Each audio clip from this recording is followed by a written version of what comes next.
ममता के गढ़ में शाह का चक्रव्यूह। भवानीपुर में शाह ने चला था बड़ा दांव। एक सूक्ष्म रणनीति, ममता को मिली बड़ी हार।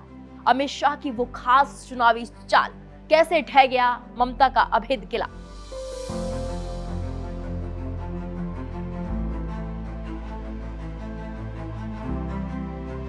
नमस्कार, स्वागत है आप सभी का दैनिक जागरण न्यूज में और मैं हूं आपके साथ दीपिका पांडे। आज हम एक ऐसे चुनावी विवाद की बात करेंगे जिसने सियासी गलियारों में हलचल मचा दी है। पश्चिम बंगाल की राजनीति और ममता बनर्जी का नाम एक दूसरे का पर्याय माना जाता था, लेकिन जब केंद्रीय गृह मंत्री अमित शाह ने बंगाल के रण में कदम रखा तो लक्ष्य सिर्फ चुनाव जीतना नहीं बल्कि दीदी को उनके अपने ही गढ़ में घेरना था। इसे एक मास्टर स्ट्रोक कहा जा सकता है। भवानीपुर वो सीट जहां से ममता बनर्जी पिछले 15 सालों से विधायक रही हैं, जहां उनका घर है। अमित शाह ने यहां एक ऐसी पटकथा लिखी जिसकी स्क्रिप्टिंग उन्होंने खुद की थी। उन्होंने शुभेंदु अधिकारी को नंदीग्राम का उदाहरण देकर तैयार किया और कहा ममता के गढ़ में जाकर उन्हें चुनौती देनी ही होगी। यहाँ रणनीति का सबसे अहम पहलू था माइक्रो मैनेजमेंट। शाह ने पार्टी की आधिकारिक टीम से अलग एक सीक्रेट टीम बनाई जो सीधे उन्हें रिपोर्ट करती थी। 15 दिनों तक कोलकाता में डेरा डालना, हर रात भवानीपुर सीट पर गहन मंथन करना और गुजराती मारवाड़ी समाज के हजारों मतदाताओं के साथ सीधा संवाद करना, ये दिखाता है कि जीत को इत्तेफाक नहीं बल्कि सुनियोजित बनाया गया था। और सबसे बड़ा वार हुआ फर्जी वोटिंग पर। मीडिया रिपोर्ट्स के मुताबिक करीब 47,000 फर्जी या डुप्लीकेट नाम वोटर लिस्ट से हटाए गए, क्योंकि दावा किया जाता है कि ममता की जीत का एक आधार ये फर्जी वोट है। उन्होंने सुरक्षा का ऐसा घेरा बनाया कि वोटर निर्भीक होकर बाहर निकला। उन्होंने मतदाताओं को मंत्र दिया कि 11 बजे से पहले मतदान। नतीजा ये हुआ कि दोपहर तक भाजपा का वोट बैंक पोलिंग बूथ पर अपनी मुहर लगा चुका था और अब नतीजा सबके सामने है।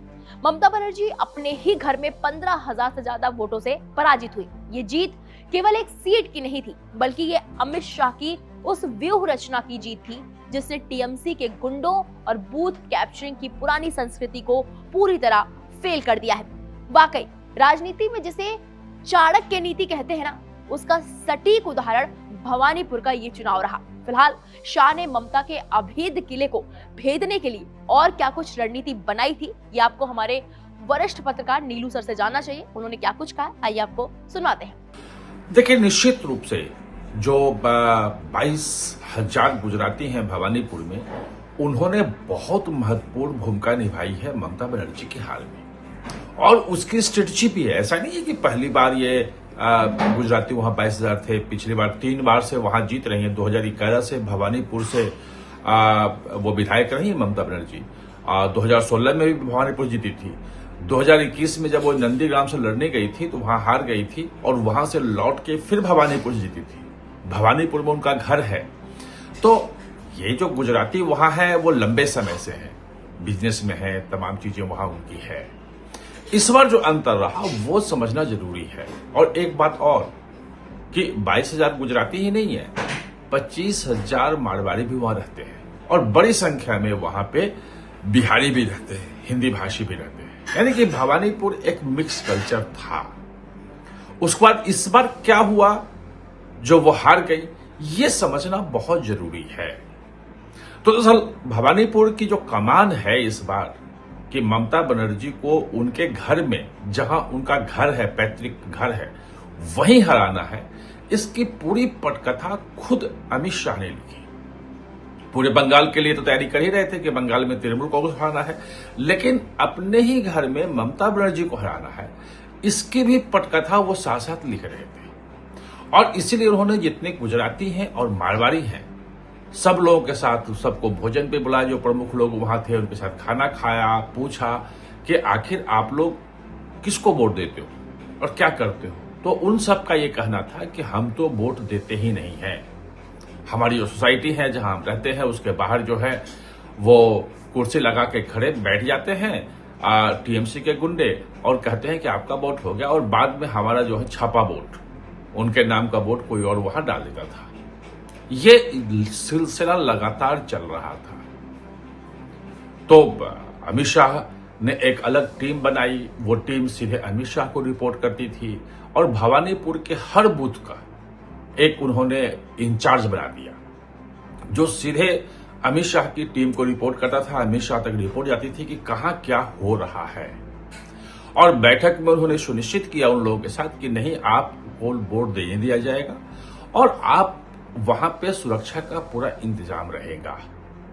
तो इस बार आपने देखा कि जो अभूतपूर्व सुरक्षा व्यवस्था जो थी, केंद्रीय अर्धसैनिक बल जो तैयार थे, उन्होंने ये सुनिश्चित किया कि किसी भी व्यक्ति को वोट डालने से जो टीएमसी के गुंडे हैं वो न रोक पाए। एक और स्ट्रेटजी थी, वो जब उनसे कहा गया कि भाई ये टीएमसी के जो लोग हैं वो कब छापा वोट डालते हैं, तो हुआ कि 11-12 बजे के बाद वो तमाम जितने बूथ हैं सब पे वो कब्जा करते हैं, उनके लोग आते हैं और चूंकि सबको पहले से रोक दिया जाता है तो इसलिए जितने भी वोट बचते हैं वो सब वो एक साथ ममता बनर्जी की तरफ डाल देते हैं और ममता बनर्जी भारी मतों से जीतती है।